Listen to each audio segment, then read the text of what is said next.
And there he is, the one and only Mr. Bruce Kulick. Hey, you're psychic, huh? You like that? Yeah, I do. How you doing, man? It's a hell of an honor to talk to you. Well, thank you, and I'm doing good. Yeah, and we're coming not too far from you soon, right? Good old Atlantic City this weekend. Yep.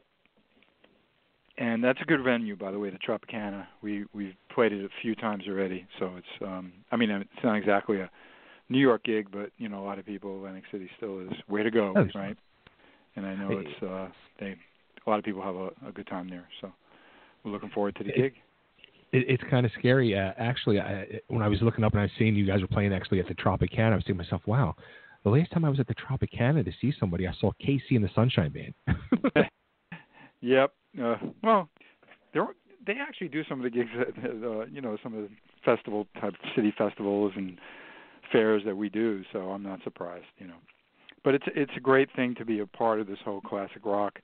Well, me being a part of Grand Funk is wonderful, but the point I'm trying to make is just that there seems to be a good appetite from the public to see bands such as Grand Funk, or think of the hits that Casey and the Sunshine Band have, even though that's a different style of music than Grand Funk. But people want to feel good, and certainly we entertain, and I've been quite thrilled to be a part of all these years. It's been 17 years already of playing with them, and I'm excited about the fact that we just really give 100%, and we have a great show, and the people are always very thrilled to see us. So it's a good feeling. And then playing with like a Grand Funk and playing with KISS before that and all, like playing with these bands, and then you think of like the modern era of music or new bands, and you kind of get I'm almost sad for them or worried for the new era of music, because it's so hard to build a fan base and following nowadays with new music that everybody kind of goes back to the classics.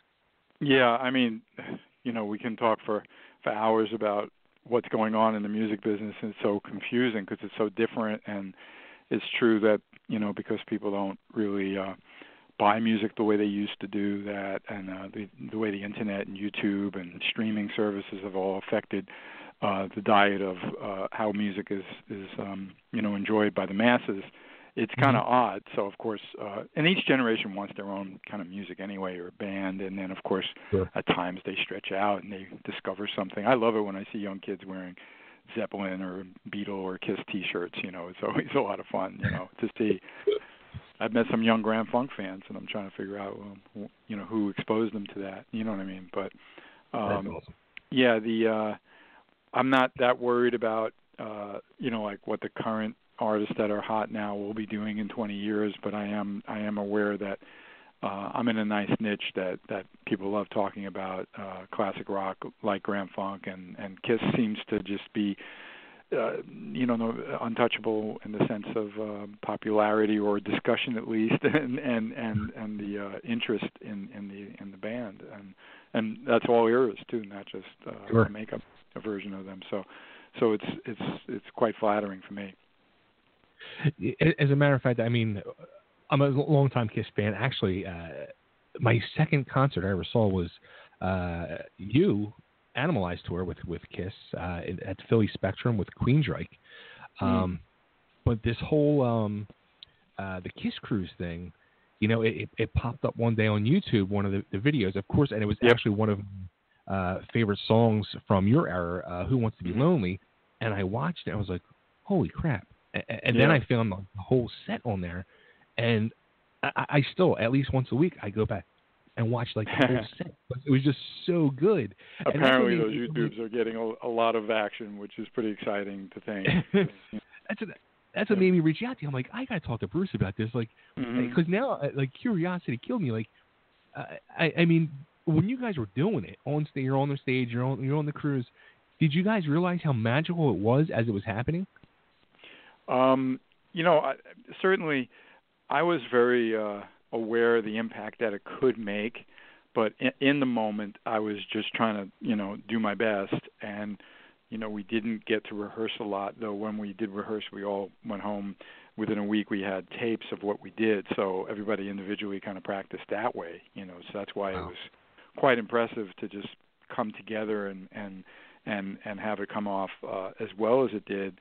And to be honest, not knowing really I mean, I saw that we went over and everything, but it just seems like the magic that happened is more. It was less apparent from my eyes that night, and more apparent watching it on YouTube, and seeing the reaction, and then of course hearing the what the fans are saying, So, and you got to remember that most artists they always hope to do their best on stage, and they want to perform well, and you're concentrating on that, and the last thing you really want to do is just constantly tell yourself, oh, this is epic, because that's when you'll hit the wrong chord, so right. You just try to be there in the moment, and it was a lot of fun, and I was very, very pleased afterwards, and I had no concept of how amazing everybody would, the people, obviously that was a captured audience on the sun deck, of the kickoff night, so it was a prime time, but I didn't realize that all those YouTubes would be so effective and that's kind of how we got the invitation back, I mean, I know that the fans spoke, and it was very easy for Gene and Paul to realize, we should invite them back, and that's very flattering to me, of course, That's maybe the biggest vote of confidence, that they enjoyed it too. So, did they happen to see any of it, or they just heard the buzz about it? You couldn't miss it if you were there, but I'm not saying they were in the crowd or anything, because actually where the rooms are not far from there, so I'm not completely aware of what did they see or didn't see, but I do know that they were very aware of, if not hearing it on the boat that night, is of course some of the YouTubes. So. Nice. It was, again, those artists that say don't film me, don't ever film me, lock up your phones, Can you imagine if I made people do that? Yeah, right.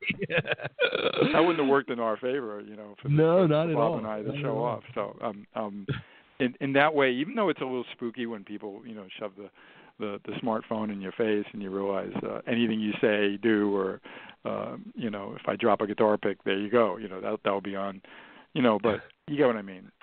Right. In this case, it was able to go viral in a positive way for us because, again, that was something that it was a special night. I mean, and we were able to, do something very unique in the world of KISS, meaning, I could represent some of my era and certainly Bob's era all in one set. So it was.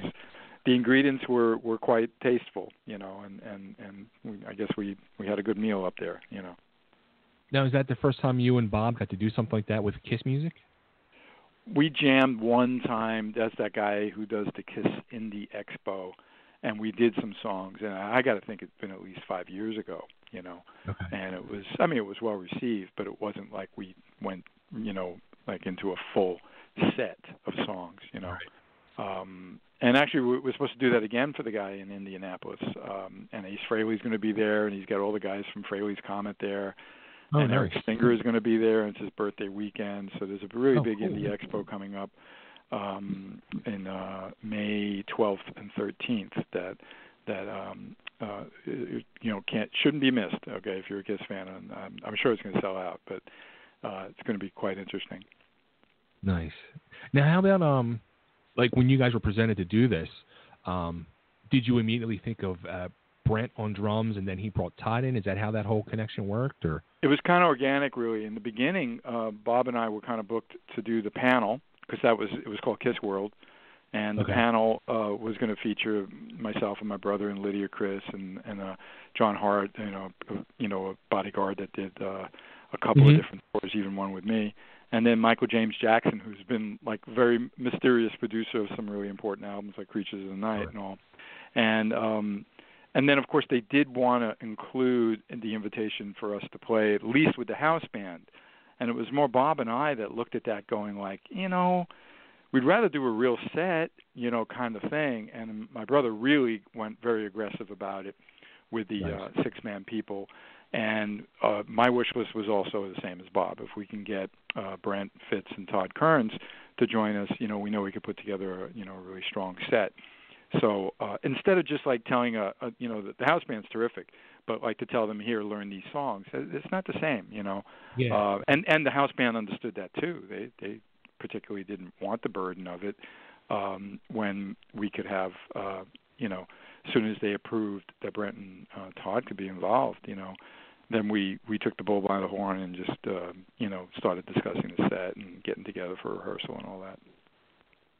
I like the way it organically evolved into a kind of like a an actual more than just the panel and Right. and sitting in. It became an actual band performance, even though we're technically not a band, but obviously we have a lot that we can represent in a solid set, and obviously when opportunities arrive, we'll be doing more of it. It's been hard. A lot of people have asked, and with my Grand Funk commitments, it's not that easy to go say like, yeah, I got 10 days, I can go to Australia and do this, and besides we have we love Todd and Brent, we have to coordinate everyone's schedule, but it's just something, even no matter how much I'll look at all the opportunities, of course, but it's something I'm real proud of, and I know my brother's thrilled. He certainly came to the party with guns blazing there and loved it, you know what I mean? So he's always, he's enjoying the sunshine, if you know what I mean. Right. There's a bright light there, and and Gene put out the vault, and then I went down to support that here in LA, and Bob was there in Vegas for him, and I like all the little connections that have been very kind of good family relations with everyone related to KISS lately, and I very much appreciate that, and I think the fans are going crazy over it. Even Vinnie Vincent reappearing, suddenly, all this is great for the fans because they want it to be, it's a big world, the whole, what KISS has represented to lots of eras, lots of amazing albums and videos, and there's a lot to share, so I think the more it's everybody, and it's something the Hall of Fame didn't want to do, which Paul and Gene were very vocal about, as you know. So it's kind of really been an exciting time in the KISS world without necessarily KISS touring. It's just all these other things related so strongly to KISS that are making the fans excited. So it's great to be a part of that. I think with all these things happening too, it is kind of almost more exciting than actual touring of KISS. I mean, it's like magical moments. These little moments with you and Gene doing the vault, or Vinnie and Vincent finally appearing. Yep. I think it's more magical and means a lot more to the fans. That these little things, big things. No, I agree with that, and many of them have not been very thought out and masterfully planned. Now, a tour, any band that tours, you got to put that together, and you got to have a lot of thought into it, and there's just so much money and production involved and logistics. But a lot of these things that have been happening, again, have happened in a very maybe a bit of an unusual, way that have made them, as you keep saying, something more magical that way. So yeah, I'm excited about the all the possibilities. It's great. It's funny too because I've said this for years, and especially like when you guys did the Revenge Club tour and really started playing a lot of the classic KISS stuff, and it was kind of just stripped down. And then when you all got together for the Unplugged, and I've been saying this for it's I guess what is it, over 20-something years now. Like I think all eras of KISS should just do a stripped down tour, no makeup or nothing, just go out like how Gene's been doing as of late and Paul's done in the past, and just go out everybody and just have fun. You know what I mean? And it's what it would be more magic. Yeah, I mean, I can't predict the future or anything, but I would welcome anything like that too. And it's kind of ironic that something cool like the MTV Unplugged thing, that was kind of like my last gig with KISS, official gig with KISS, which is frustrating and kind of sad. And think about it, that was '95 that we filmed that. Wow. Yeah, we put out Carnival Souls, but we didn't really. It came out later because everything went into the makeup and the reunion, which was on a business level, and the fans supported it and sold out stadiums and everything. I mean, it was understandable. And I think maybe we're at that, post 20-year mark now that that mixing things up and maybe trying some other things will show value to.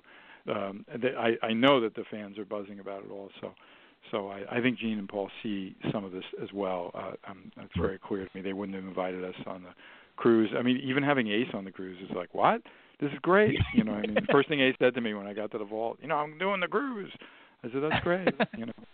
I'm actually going on a cruise next week with the Grand Funk because we usually cruises are booked way in advance, but Flo and Eddie aren't going to be on the Flower Power cruise, and we got the offer to kind of fill in that slot on that boat, and I'll be out in the Caribbean next week, which is pretty exciting. And we did one other before, ironically. What made me think of it is the fact that we did Legends of Rock, which is a really big one, and Ace was on it, And, oh wow! Yeah. So it was kind of funny. He told me that he did a cruise. He kind of forgot when I was first talking to him about the KISS Kruise, but he forgot that he did the same one that Grand Funk did, and I came and saw his set. He came to see Grand Funk. It was fun. Yeah. So and the whole cruise business is insane. You think about it. It's scary too because I see all these amazing things on these cruises going on, and that's like my biggest fear is water and being on a cruise. So I never do them, and I'm like, you barely know you're out there, but I get what you mean. Okay, I mean, I'm not going to tell you you're crazy, but it's a lot. These boats are so sophisticated. You'd be surprised that well, I've done 3 actually. One in Brazil that I did my own thing on. Which is a smaller boat actually, and then the Legends one with Grand Funk, which was exciting. One night was a little bumpy, but not bad. And then the KISS one I was on, at least for the days I was on it, it was smooth sailing. It was like really, really easy to deal with. So but I understand that. You can always bring some medication, and go. Yeah, I think you're the first person to kind of agree with me, because usually when I talk to people who do these cruises and all, they're like, "Oh, you're crazy! You don't feel a thing. You got to do it. You got to do it." At least no, there's times you do feel it, but I still don't think. Believe me, I'm not Mr. Adventure. Trust me. Okay, the hardest thing I do about my career is to travel, and I mean I enjoy seeing beautiful places and all that, but it's really about the performing for me. But yeah, there is some. Elements that you're dealing with the elements. For some people, that's really exciting. For other people, like don't ever invite me to a camp, to go camping. Okay, I'm just not into it. All right, definitely not. You know what? Now don't say that too loud, because she might hear that and start the KISS camp. Yeah, I know. KISS campgrounds, and KISS will perform at the campgrounds. It came up in the dressing room of Grand Funk last week. We were chatting about our sound guy who wants to retire soon. He's got a beautiful RV, so he's taken a lot of wonderful trips with it. And just ironically, we were talking about we could just see the future now that there'll be classic rock bands playing RV parks. You know what I mean? And all the RV people come in. But I mean that's kind of like what a lot of those there are many festivals and stuff that you see a ton of RVs. The NASCAR things. Everybody just parks in there and they set up home and enjoy the entertainment, and we've even played at NASCAR events. That's another connection with classic rock. It seems to support that. So people love live music, thank God, because they're not buying the CDs anymore. That's all. Yeah, it's a shame. It really is. Now, does that affect you personally in putting out more solo music? Yeah, it's kind of hampered that a bit. And I do feel bad about it, because I was even thinking about it last night. The only way to do it is that you do some sort of pledge music type thing, which means you're really pre-selling it, because I know if I said whatever my budget that I felt like I could do a competent, quality record, that let's say, I said it was X amount, I know I would get the support and they would buy it. But I also need that drive to figure out, all right, well, I wouldn't ask anybody for money without having the music, already mapped out in my head. And even though I have some songs, I keep saying I want to do it.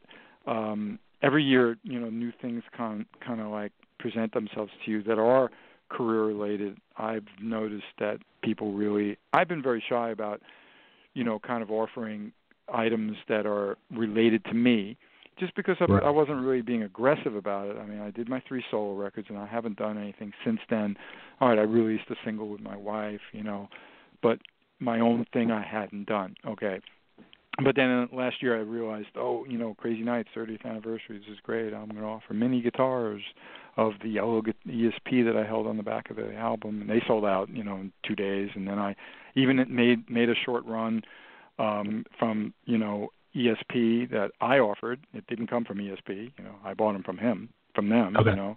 and they sold out in 1 day. You know what I mean? I realized I could have sold many, many more of them. But I want to do more of that, if you get what I'm saying. Now, that doesn't mean I should ignore music. I will agree, okay? But I am aware that fans really do value that whole 12 years of KISS years that I was involved in, and if I can, kind of share some things that I feel are really represent something that would make them excited for their collection at the same time, do it at a reasonable price point, and make sure the quality is there, because those things really matter to me. I don't like putting my name on anything that isn't like really good. I want to do some more of those things, and there you go. You read a Rolling Stone article about some of the new bands because they don't sell their CDs as well, but they offer up great merchandise. Well, that sounds like KISS, doesn't it? Right. Exactly. And they're doing very well from that because maybe they would typically just do regular T-shirts and stuff, but then they get more aggressive about let's offer more things. Let's offer things that can help support them. Right. And make the fans happy. So it's a new dynamic, for sure. But I don't want to kind of say that I don't ever want to do new music. I am thinking about it. How about even like from a writing standpoint, do you sit and like write music, or are you just kind of pulled back at it from times because you're not sure when it'll ever see light of day? Anytime. I mean, there isn't as much of an ambition about it because when you wanted to, let's say you had a commitment that every 2 years you're going to put out a solo record, surely you would try to be sure that you were writing. But there's lots of times when I'm just sitting around playing the guitar and I go like, wow, that's a cool riff, and I record it and I save it. I have a lot of those kind of things. But this discussion we're having is very real in the fact that many artists that probably have the finances, 100 times of what I could, think about, could do it, and they don't. Okay. And I think it's all part of that same thing that a lot of the fans, I always scratch my head that Paul McCartney, he did some terrific solo records in the past, 12, 15 years, and not all of them have sold very well, and some of them are amazing, So you got, like, come on, rock royalty, and he could sell out stadiums around the world, as you know. And he just, I know he's going to put something out again soon. It hasn't stopped him, of course, but I'm just saying, it's got to be a little shocking to him in some ways, because it's just not relative to what he's doing in that stadium, business. And then, let's say he only sells 250,000 copies of a release. It just doesn't relate to the gross of the gigs. So that proves a point, and it happens from the Stones to everybody, So, anyway, let's not talk about this anymore. I might get depressed and have to have coffee or something. I'll tell you what, I mean, honestly, even from like on my side of the fence here, as the fan looking in, like, it drives me nuts. Like, I shake my head and I want to like beat my head against the wall because I'm still out there buying stuff, and I'm just like, why aren't people doing it? I don't get it. Yeah. Well, I buy CDs and I buy vinyl. I love vinyl. Vinyl's there's a collector's market for it. It's not for everybody. Sure. But there are, people that still buy things. My brother's doing very well. He put out a solo record last year. And, of course, with the exposure that he's gotten from the cruise, every event he does, he sells out of them. And that's wonderful. And I'm sure that if it was 10 years ago and he put something out, maybe they wouldn't sell out quite, because everyone puts out a CD, right? So I think he's in a good niche for that. Obviously, when I offer product, it's not everything is new. So, if someone wants to complete a collection or something like that. I do have plans about some vinyl product that I'm going to release. I don't want to say what it is quite yet, but I am working on some new, to release vinyl again. And, so one step at a time, and we all do, all the artists appreciate. I know John Corabi just put out something that was vinyl and CD of a lot of concerts. when he performed Motley music. A buddy of mine just showed me the stuff, and it looked really cool. So, and I heard that the limited vinyl edition sold out like right away in pre-orders. So there's a market out there. So sure. And it's just serving those people.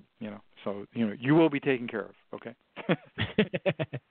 But it might be more limited, as opposed to the millions that buy the Bon Jovi record or whatever. You get what I mean.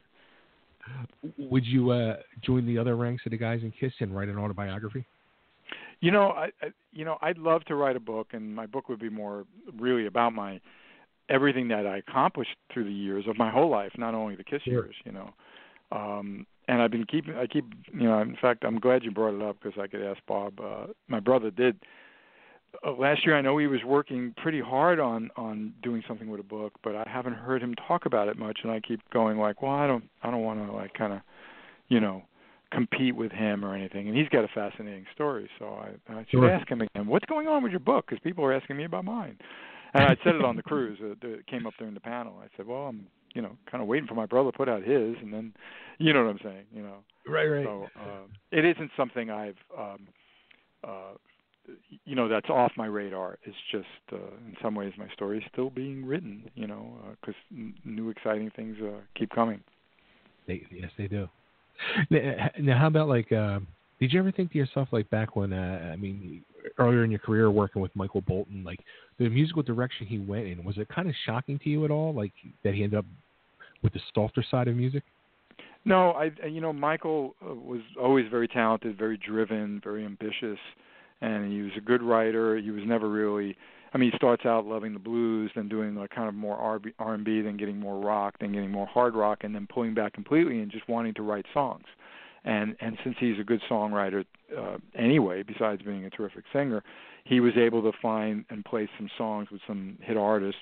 And then, of course, he started to apply that to his own career by doing more music like that. And man, everybody's mother or whatever, just went crazy, right. And he became very, very successful with it. He still talks about doing a rock record. I've seen him mention it, and we've discussed it. And of course, he said he'd reach out to me if he does, if he goes through with that.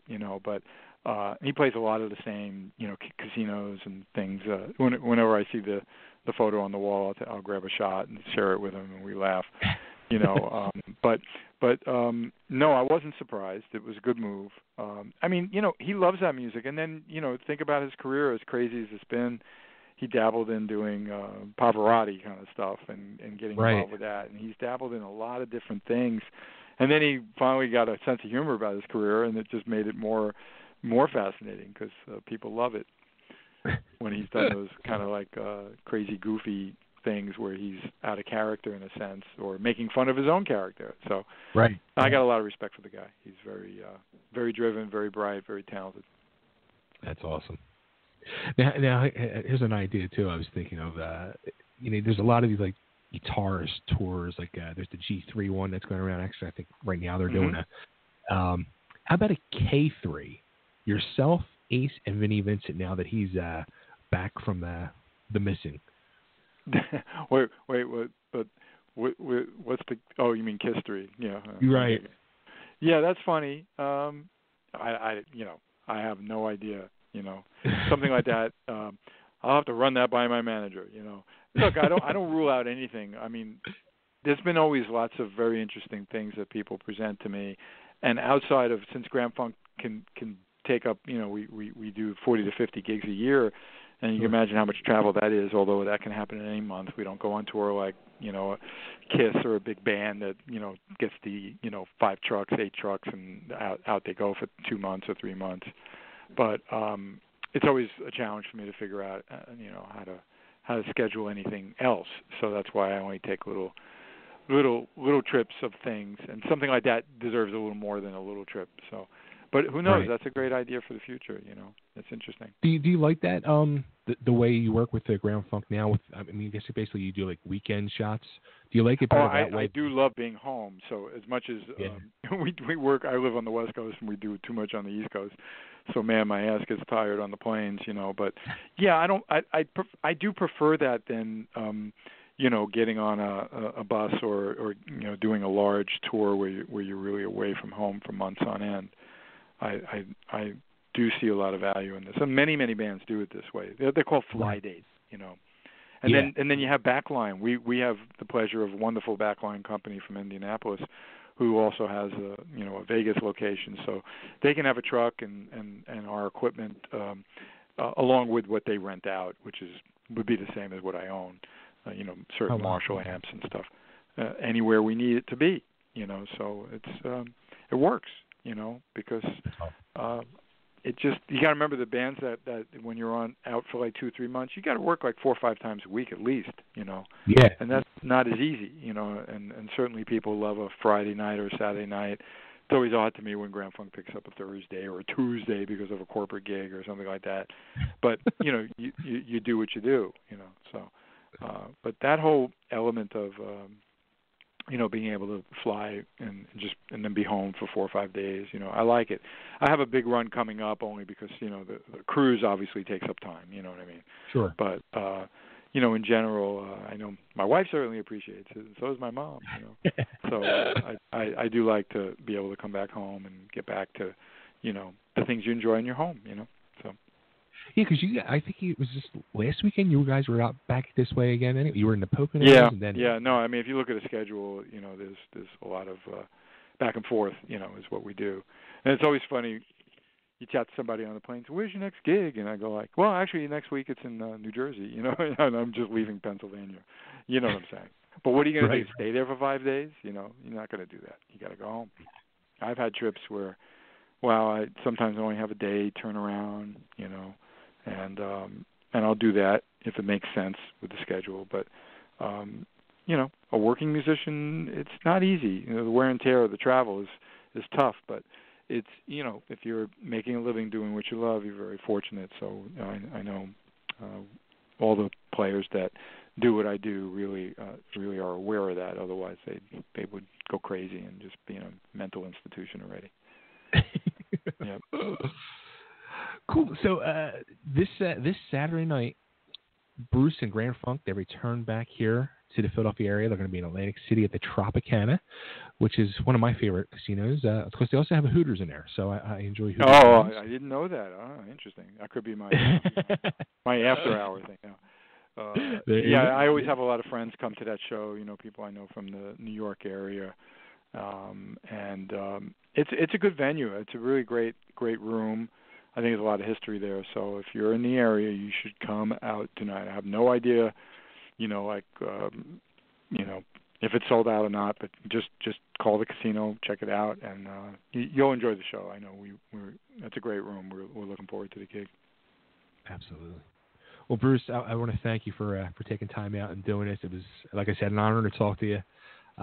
Thank you for all the musical history, and I hope you guys do more of these shows, you and your brother and Todd and Brent. Yeah, I mean, it's all on the horizon. We just got to see how it all, fits in everyone's schedule. But the fact that people, are interested and excited about it, it really does mean a lot to us. So thanks again. So, all right. Well, thanks for the time and the interview, and hopefully, all will be well in Jersey this weekend, right?